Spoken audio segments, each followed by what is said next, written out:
उत्तराखंड के उत्तरकाशी जिले के धराली गांव में बादल फटने से भारी तबाही हुई।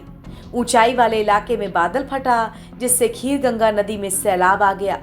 पहाड़ से तेजी के साथ नीचे उतरा पानी अपने साथ 20 से 25 होटल, घर और होम स्टे बहा ले गया। ये नज़ारा बेहद डरावना था।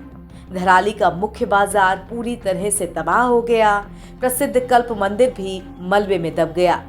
इस घटना में 4 लोगों की मौत हुई बताई जा रही है और अभी भी 70 के आसपास लोग लापता हैं। इस बीच सेना का रेस्क्यू ऑपरेशन जारी है। इसके कुछ देर बाद सुखी टॉप पर भी बादल फटने की घटना सामने आई है।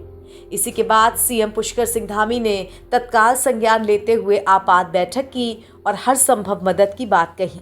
देखिए, धराली में आई आपदा के कारण मलबा काफी ज्यादा आ गया है और वहां पर बचाव के काम तेजी से चल रहे हैं। वहां पर सेना के लोग, आईटीबीपी के लोग और एसडीआरएफ की टीमें वहां पहुंच गई है। लगभग 70-80 लोगों को अभी सुरक्षित स्थानों पर निकाल भी लिया गया है। तो बड़ी मैं समझता हूं कि बहुत तेजी से ये बचाव का काम वहां पर हुआ है। इसके अतिरिक्त सभी विभाग यहां से कोऑर्डिनेशन में, सेना के साथ भी हम लोग लगातार कोऑर्डिनेशन में हैं, क्योंकि सेना के बेस कैंप के आसपास भी जो है ये मलबा आया है और कुछ सड़क मार्ग भी बाधित हुआ है। लेकिन डीएम और एसपी मौके पर पहुंच रहे हैं। नेताला के पास कुछ रोड खराब हो गया था। मौसम बड़ी चुनौती है, इस समय भी वहां पर बारिश हो रही है। इसके अतिरिक्त यहाँ पर सभी प्रकार की अभी यहाँ समीक्षा की है। स्वास्थ्य विभाग अपने स्तर पर डॉक्टरों की तैनाती कर रहा है, दवाइयों की वहां पर तत्काल व्यवस्था कर रहा है, भोजन इत्यादि की व्यवस्था हो रही है और राशन वहां पर पहुंचे इसके लिए जिला पूर्ति अधिकारियों की पुलिस विभाग ने लगभग 160 पुलिस के लोगों को 10 सीनियर अधिकारी और 3 एसपी रैंक के अधिकारी वहां नियुक्त किए हैं। 3 नोडल अधिकारी यहां से भी नियुक्त हुए हैं। मुख्यमंत्री कार्यालय से गृह सचिव शैलेश बगोली को इसके पूरे समन्वय की जिम्मेदारी दी गई है। आशीष चौहान पूरे जो हेली सेवाएं इत्यादि संचालित होंगी उन सब व्यवस्थाओं को संभालेंगे और जो रोड इत्यादि बनानी है उसके लिए पीडब्ल्यूडी डिपार्टमेंट के हमारे सचिव, सिंचाई विभाग के, चूंकि वहां पर एक झील भी बन गई है जिससे हालांकि पानी ऊपर से ओवरफ्लो होने लगा है, उसको भी डिस्चार्ज करना है। ऐसी सभी व्यवस्थाएं तत्काल पहुंचे। एक एक व्यक्ति की जान हमारे लिए बहुत महत्वपूर्ण है। हर एक को बचाने के लिए हम हर संभव प्रयास कर रहे हैं। आपदा तो प्राकृतिक है, लेकिन उसका क्विक रिस्पांस टाइम कम से कम हो, वही हमारा एक मंत्र भी है। उसी मंत्र के आधार पर काम कर रहे हैं। आदरणीय प्रधानमंत्री श्री नरेंद्र मोदी जी ने हमें आश्वस्त किया है कि हर तरीके से केंद्र सरकार की मदद होगी। आदरणीय गृह मंत्री जी ने आश्वस्त किया है, मैं उनका भी धन्यवाद करता हूं।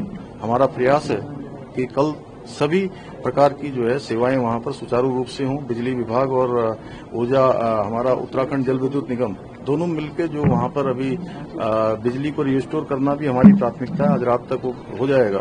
इसके साथ साथ टावर भी वहां पर जो इससे प्रभावित हुआ है, जिसके कारण से कनेक्टिविटी की, फोन इत्यादि की जो इंटरनेट सुविधाएं वहां पर बाधित हुई हैं, उसको भी हम लोग तत्काल कर रहे हैं। और भी जैसा यथाकाल देश परिस्थिति और मुआवजे इत्यादि जो भी जिन लोगों के साथ भी ये प्राकृतिक आपदा का सामना जो कर रहे हैं, सरकार उनके साथ खड़ी है। एक एक व्यक्ति के साथ सरकार हर व्यवस्था को आगे करेगी और उन सबके साथ जो सहयोग है हर प्रकार की सहायता करेगी। वहां पर पोस्टमार्टम इत्यादि अन्य जो हताहत हुए हैं उनका जल्दी से जल्दी जो भी अन्य व्यवस्थाएं होनी वो सब व्यवस्थाएं हम करेंगे। सर, अभी तक की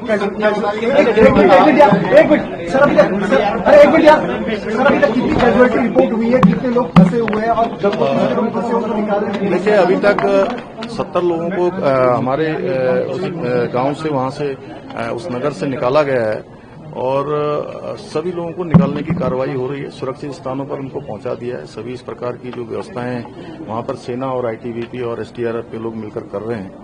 हमारी प्राथमिकता है एक एक व्यक्ति जो उसमें फंसा है उन सबको बाहर निकाला जाए। यात्रा को डिसीजन जो गंगोत्री रूट है या वहां पर यात्रा नहीं, कल हमने वहां पर स्कूल इत्यादि इमरजेंसी सेवाओं को छोड़कर हमने कहा है कि सभी सेवाएं वहां पर जो है सरकारी रूप से उनको अभी बंद किया जाएगा और जब तक सभी स्थिति सामान्य नहीं होती है तब तक जो है इमरजेंसी सेवाएं वहां पर चलेंगी। आप खुद भी दौरा करने वाले? हाँ, मैं 2 दिन वहां दौरा करूंगा। मैं कल वहां से रहूंगा, क्योंकि मौसम जैसा होगा। सेना से भी हमने हेल्प मांगी है कि एमआई हेलीकॉप्टर हमको मिल जाएंगे तो कुछ राशन पैकेट इत्यादि हम वहां पर लोगों को डालेंगे, ड्रॉप करेंगे और जिन लोगों को रेस्क्यू करना होगा उनको रेस्क्यू भी सर, एक करेंगे। पिक्चर गई है पूरी यहाँ, जिस तरह आज आपदा आई पूरे देश भर में तस्वीर गई है, आप जो देश भर में लोग हैं देख रहे हैं उनको क्या नहीं, हम सभी को आश्वस्त करते हैं कि हम हर प्रकार से, चूंकि हमको हर वर्ष आपदा का किसी न किसी रूप में सामना करना पड़ता है। बड़ी आपदाएं यहाँ आती हैं। अभी जैसे बादल फटने के रूप में ये आपदा आई है हरसिल के पास। इससे पहले जो है कहीं लैंडस्लाइड के रूप में आती है, कहीं अतिवृष्टि के रूप में आती है, कभी हिमस्खलन के रूप में आती है। इसलिए हमारा क्विक रिस्पांस टाइम कम से कम हो, उस पर हमारा पूरा ध्यान रहता है। वही हम कर रहे हैं। लगातार हमने यहाँ पर हर एक विभाग की समीक्षा की है कि कौन सा विभाग कितनी तेज गति से लोगों को सहायता करता है। धराली में आपकी किसी से वार्ता हुई है? हाँ, धराली में मैंने एसडीआरएफ के वहाँ से जो लोग लगे हुए हैं उनसे वार्ता हुई है। उन्होंने कहा है कि हम लोग सबको सुरक्षित स्थानों पर जो भी मिल रहे हैं उनको निकाल रहे हैं। इस तबाही की चपेट में एक आर्मी कैंप भी आया है। यहाँ पर आर्मी मेस और कैफे है। कई जवानों के इस हादसे में लापता होने की आशंका है। हर्षिल में सेना की 14 राजपुताना राइफल्स की यूनिट तैनात है। हर्षिल में नदी के किनारे बना हेलीपैड भी बह गया है। भारी बारिश की वजह से हेलीकॉप्टर से राहत और बचाव के काम भी नहीं हो पा रहे हैं। एनबीटी ऑनलाइन की रिपोर्ट।